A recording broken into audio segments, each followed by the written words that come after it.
கோட்டாவில் இருக்கிறவங்க தான் வந்து கத்தி எடுப்பாங்க, தவறான வழியில போறான்னு சொல்லிட்டு நேரடியா சொல்லியிருக்காங்க. அது சம்பந்தமா வந்து புகார்கள் கொடுத்தாங்கன்னு சரியா தெரியல. நிச்சயமா அவங்க மேல புகார் கொடுத்து அவங்க வந்து இன்னும் சிறையில் இருக்கணும். கண்டிப்பா சொல்லப்போனா சிறையில் இருக்கணும். அந்த அளவுக்கு வன்மையா அவங்கள வந்து கண்டிக்க வந்துச்சு. அவங்க கண்டிக்கிறேன். ஏன்னா அவங்க வந்து உயர் வகுப்பை சேர்ந்தவர்கள் சொல்றாங்க. பிராமின்டா அது சரியா தெரியல, உண்மையா தெரியல. அவங்க எந்த வகுப்பை சேர்ந்தவங்களா இருக்கட்டும், சரிங்களா, நம்புதுல. ஆனா முதல்ல நீங்க புரிஞ்சுங்க, தயவுசெய்து திரும்ப திரும்ப எத்தனையோ அறிவாளிகள் படித்தவர்கள் விளக்கம் சொல்லிட்டாங்க. கோட்டானா என்னன்னு சொல்லிட்டு விளக்கம் சொல்லிட்டாங்க. திரும்ப திரும்ப நம்ம வந்து சொல்றது எப்படி சொல்றது உங்களுக்கு புரியுது இல்ல. ஒரு பிசிக்கு எப்படி கோட்டா, ஒரு பிசில 95 மார்க் எடுத்தவனுக்கும் 94 மார்க் தான் போட்டி. ஒரு எம்பிசில 93 மார்க் எடுத்தவனுக்கும் 92 மார்க் எடுத்தவனும் தான் போட்டி. ஒரு எஸ்சில 90 மார்க் எடுத்தவனுக்கும் 89 மார்க் தான் போட்டி.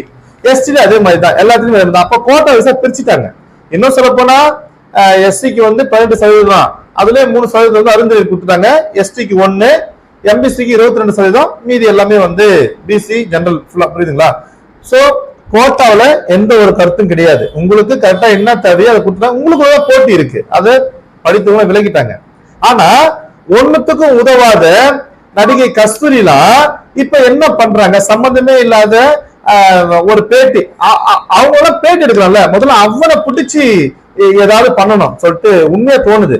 சரி, நீ என்ன சினிமா சாதனை பண்ணிருக்கீங்க, ஏதாவது ஒண்ணு சொல்லுங்க பாக்கலாம். நீங்க இப்படி பண்ணிருக்கீங்க, நீங்க இது மாதிரி செஞ்சிருக்கீங்க சொல்லி ஏதாவது சொல்லுங்க பாக்கலாம். ஏன்னா நீங்க நடிச்ச படத்துல சினிமாவில் ஏதாவது ஒரு நல்ல செய்திகள் எல்லாம் சொல்லிருக்கீங்களா? எதுவுமே கிடையாது. நீங்க மட்டும் வந்தீங்க, பணம் கொடுத்தாங்க, நடிச்சீங்க. தயவுசெய்து கஸ்தூரி அவர்களே, நீங்க ஒரு பெண்மணி தான், ஓகே, உங்களை அதுக்கு மேல லிமிட் பேச முடியல, ஓகேங்களா?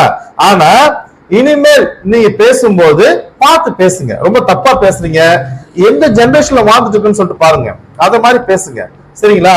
திரும்ப திரும்ப நீங்க பேசுனீங்கன்னா அது வந்து